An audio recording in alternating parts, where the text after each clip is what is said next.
students, welcome to CodeGrab.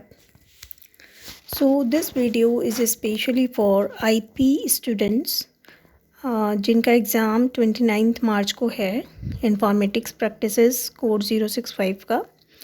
तो इस series में मैं आपको कुछ बहुत ही इम्पॉर्टेंट क्वेश्चंस जो कि आपके एग्ज़ाम्स में आते हैं उनको बताऊंगी वन बाय वन, ठीक है। बट इस वीडियो में मैं आपको सिर्फ एक ही क्वेश्चन क्लियर कर रही हूँ क्या डिफरेंस होता है सीरीज़ और लिस्ट में, राइट।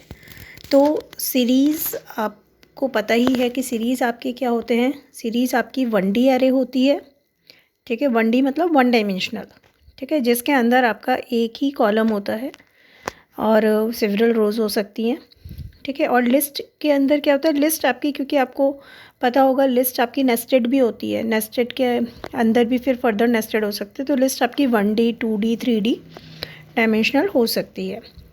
देन जो इंडेक्स होते हैं, ठीक है ना, जब हम सीरीज़ बनाते हैं तो उसे डिफ़ॉल्ट इंडेक्स मिलता है 0 से 0 1 2 3 और आप उसमें एक अपना कस्टमाइज्ड इंडेक्स भी दे सकते हैं। तो इसीलिए जो उसके इंडेक्स होते हैं वो न्यूमरिक भी हो सकते हैं और अल्फ़ा न्यूमरिक भी हो सकते हैं। लेकिन जो लिस्ट होती है, लिस्ट के अंदर जो उसके इंडेक्स होते हैं वो बाय डिफ़ॉल्ट ही उसे असाइन होते हैं 0 1 से, तो इसीलिए वो इंडेक्स हमेशा क्या होता है, न्यूमरिक होता है।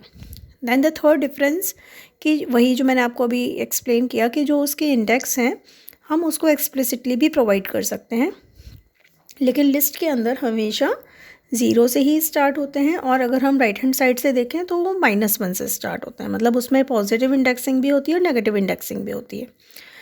फिर जो सीरीज़ है, सीरीज़ के अंदर इंडेक्स को हम रिपीट भी कर सकते हैं।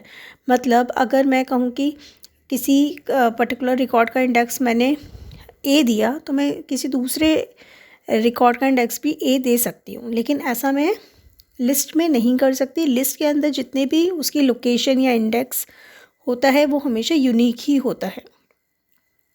So that's all in this video and kindly share me the topics जिसमें आपको अभी कन्फ्यूजन है और आप चाहते हो कि जिस पे एक्सप्लेनेशन हमें हो, कंटेंट हमें मिले, ठीक है। And kindly like share and subscribe CodeGrab। Thank you so much.